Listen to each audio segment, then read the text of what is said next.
bodybuilder will tell you, the more you use your muscles, the bigger the bones grow. It's a much slower process, but it does happen, okay? Aborigines have a nomadic way of life. They don't want to carry a toolbox with them, so they make their tools on the spot, and they're always using their jaws like a vice. But what happened to the Aborigines in Tasmania and Australia, you will not be able to understand what happened and why it happened until you see how evolution tied in. These two folks used to go collect skulls for museums. This article says, the New South Wales missionary was the horrified witness to the slaughter by mounted police of a group of dozens of Aboriginal men, women, and children. 45 heads were then boiled down and the best 10 skulls packed off for overseas. The Smithsonian today has 33,000 sets of human remains in their basement as evidence for evolution. And I think part of this is from the theory that it's destructive. There was 1904, St. Louis held the World's Fair. 2,000 primitive people were put on display to demonstrate the superiority that white Americans had evolved farther. Anthropologist McGee designed the display. Peter Jennings told about it here in his book, Century for Young People, of ABC, by ABC Peter Jennings. Oda Benga was taken away from his wife and 2 kids and put in a cage with chimpanzees to demonstrate how he was an African pygmy. The guy went insane and killed himself. That was part of a demonstration for evolution. See the website rae.org if you want more on that. Theodore Roosevelt believed in evolution. He thought the Indians were an inferior species. Roosevelt said, I wish the wrong people could be prevented entirely from breeding. He thought the many immigrants from Europe, Scotland, Ireland, and the Orient were a threat to American society. I don't think you'll understand what happened to the Indians until you understand the theory of evolution, how it was prevalent during the 1800s. The Trail of Tears, which took place before Darwin's book came out, but evolution was popular before Darwin's book came out. Those people came right across this part of Arkansas. 1/3 of the Cherokees died on the way. Sam Houston was enraged by what happened to them. He quit Congress over it. You won't understand the Trail of Tears incident until you understand they thought they were an inferior species. Yet the Bible says we all are of one race. Evolution is also certainly the foundation for communism. Communism is based on evolution theory 100%. The founder of the ACLU, the American Communist Lawyers Union, said communism is the goal. Karl Marx, the founder of communism, wrote a beautiful paper of how much he loved the Lord when he was 17, but he went off to college and a professor destroyed his faith in first year in college. Karl Marx was one of many whose faith has been destroyed in 1 year of college from Christian homes. 75% of the kids from Christian homes who go to secular schools will lose their faith after 1 year in college. Marx later said, my objective in life is to dethrone God and destroy capitalism. Professor Wilson at Harvard University said, as were many persons from Alabama, I was a born-again Christian. When I was 15, I entered the Southern Baptist Church with great fervor and interest in the fundamentalist religion. I left at 17 when I got to the University of Alabama and heard about evolution theory. We could go all day on this one, this topic. Let's see. Evolution is not only the foundation for racism and communism. Adolf Hitler and Mussolini were strong believers in evolution. This is what motivated them to do what they did. Hitler thought the Germans were the superior race. Sir Arthur Keith wrote the foreword to Darwin's book when it was republished in 1959, the 100-year anniversary edition. He said, the German Fuhrer has consistently sought to make the practice of Germany conform to the theory of evolution. A direct line runs from Darwin through the father of eugenics movement, Darwin's cousin, Francis Galton, to the extermination camps of Nazi Europe. Here's Hitler's book, Mein Kampf. It's full of his racist philosophy, where he talked about higher and lower races. What motivated Adolf Hitler to do what he did was this theory that there is a higher and a lower race. Hitler thought the blonde-haired, blue-eyed Norwegians were close to pure Aryan. They were the superior race. The Germans were second. They were mostly Aryan. Mediterraneans are slightly Aryan. Slavic, half Aryan, half ape. Oriental, slight ape. Black African, mostly ape. And Jewish, close to pure ape. You will not understand what happened with Hitler in World War II and 13 million people being executed, not just the ones at the camp, but in the whole war.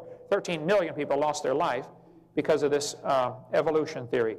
When the Olympics were held in Berlin, Germany, 1936, Jesse Owens won the most gold medals, and Hitler refused to shake his hand. Hitler walked out of the stadium because he thought he was an inferior animal. We could talk a long time about that, but I don't think it's possible to understand what happened to history without tying in this evolution theory. It is not just a dumb idea, it's a dangerous religion, and we cover that quite a bit in our videotape number 5. A couple more things you mentioned in my 1 minute I have left here. Get all my notes here. You mentioned there's a Flat Earth Society. Why on earth would you bring up such a dumb idea as that? I'm not a member of a Flat Earth Society. The Bible says very clearly the earth is round. What you're doing here is it's another fallacy in logical argument. I have to get my list of all the 80 different possible fallacies you can do in arguing, but that was another one of them. Guilt by association is what it boils down to. The Bible says very clearly in Isaiah chapter 40, verse 22, that the Lord sits on the circle of the earth. Okay, so for you to say the earth is flat, it's ridiculous, okay? The Hebrew word used there is sphere. As far as germ theory, I think there's overwhelming evidence that germs are involved in disease, but it is called the germ theory, because surprisingly, there's still quite a bit of argument about it, okay? A germ can be infested in a room, and some people will get it, some people won't. For instance, if you are taking oregano oil or garlic tablets, anthrax doesn't seem to affect you. So does the anthrax cause the disease, or does the lack of resistance cause the disease? Does oxygen cause rust, or does exposed metal cause rust? I mean, all you have to do is paint the metal and it won't rust. So I would agree there's a germ theory and a cell theory and all this stuff, but for you to try to associate evolution with it is a logical fallacy. There is no evidence for evolution. I would like you to share with the audience what is the best known evidence for any animal changing to a different kind of animal. What's the best evidence? Just give me the best one, okay? Save us a lot of time. I contend there is none, and I would quickly point out again that no fossil evidence could possibly count because you can't prove it had any kids. So that wouldn't work as evidence for evolution. Please tell us your best evidence for evolution. Thank you. What did you say a kind was? A kind? Yeah. The Bible says those that originally were able to bring forth. Obviously, the bringing forth determines whether it's a kind or not. Now, there may be variations now, 6,000 years later, where they can no longer bring forth because of, you know, Great Dane and Chihuahua have a few mechanical problems, but they could still actually bring forth, technically. So I'm not sure exactly where the original created kind was, where the boundaries are, and if I were asking the taxpayers to pay for my religion to be taught, the burden of proof would be on me to demonstrate where this is. I'm not asking the taxpayers to do that. You're asking the taxpayers to pay for your religion to be taught, so the burden of proof is on you today, not me. There was a, thank you. Go ahead.